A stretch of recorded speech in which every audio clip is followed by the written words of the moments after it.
Good morning, नमस्कार। आज सुरक्षित शनिवार है मुख्यमंत्री विद्यालय सुरक्षा कार्यक्रम के तहत, और यह जनवरी माह का तीसरा सप्ताह है।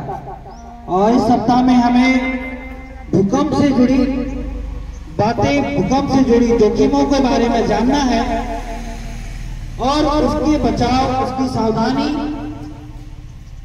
को समझना है, उसको प्रचारित करना है।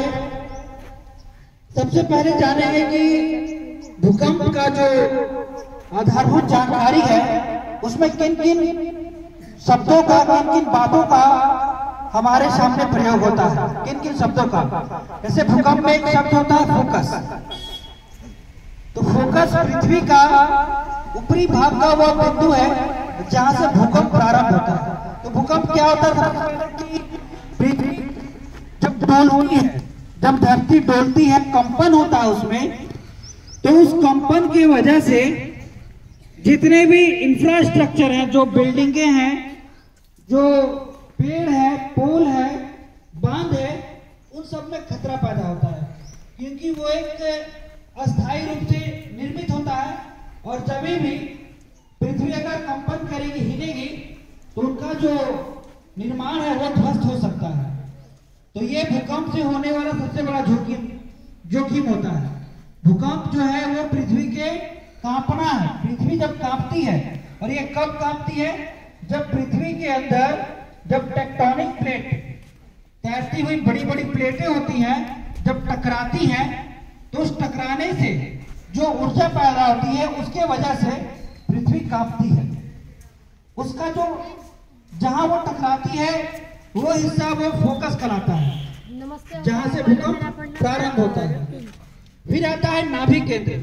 तो जब नीचे टकराई तो ऊपर पृथ्वी जहां पर हम खड़े हैं, तो ठीक उसके ऊपर वो नाभि केंद्र कहलाता है। यानी पृथ्वी के तल पर वह बिंदु जो सीधे फोकस के ऊपर है, इसी बिंदु से भूकंप शुरू होता है। नाभि केंद्र के बाहर कंपन तरंगे वृत्ताकार में बढ़ती है।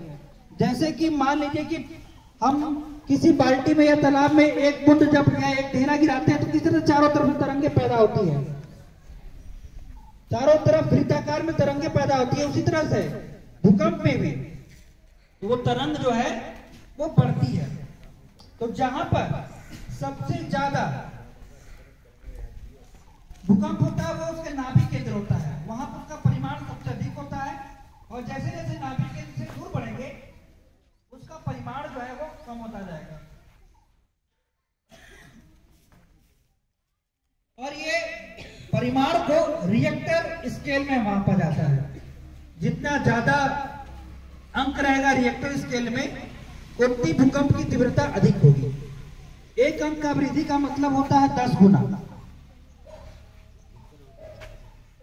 किसी तीव्रता आता है किसी खास स्थान में भूकंप के प्रभाव को दर्शाता है। भूकंप का परिमाण एक हो सकता है, लेकिन तीव्रता अलग अलग होती है। तो जहां पर नाभि केंद्र है, जहां पर फोकस है, वहां पर सबसे अधिक तीव्रता है, और जैसे जैसे दूरी बढ़ेगी तीव्रता कम होती जाएगी।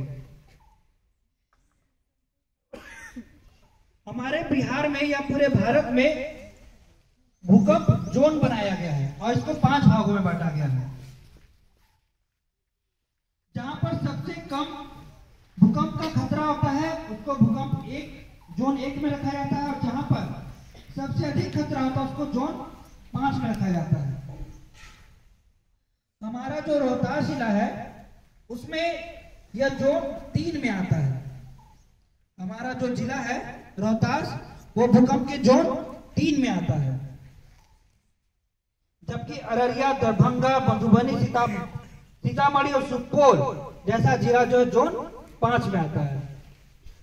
तो जोन 3, 4 और 5 में खतरे की संभावना ज्यादा होती है। ऐसा भूकंप हम लोगों ने कई बार महसूस भी किया है अपने क्षेत्र में, अपने जिले में।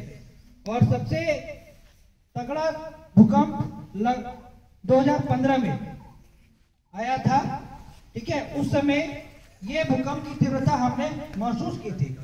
अक्सर नीचे टेक्टोनिक प्लेटें टकराती हैं, लेकिन जब जितनी तेजी से टकराएगी तो उतना तेजी से हमें समझ में आएगा।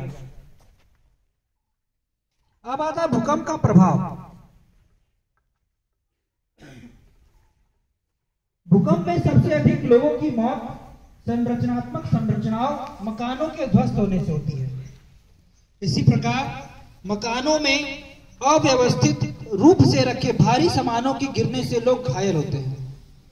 अस्पताल, अग्निशमन स्टेशनों, बिजली एवं जलापूर्ति जैसी आपात सेवाएं बाधित होने से अक्सर आग लगने की घटनाएं एवं उससे बीमारियां भी बढ़ती हैं। भूकंप अक्सर भूस्खलन पैदा करता है। भूस्खलन का मतलब है कि जमीन का धंसना, पहाड़ का कट के नीचे आ जाना, ये सब भूस्खलन में आता है। इसके कारण सुरक्षा बांध टूट सकते हैं, आकस्मिक बाढ़ आ सकती है।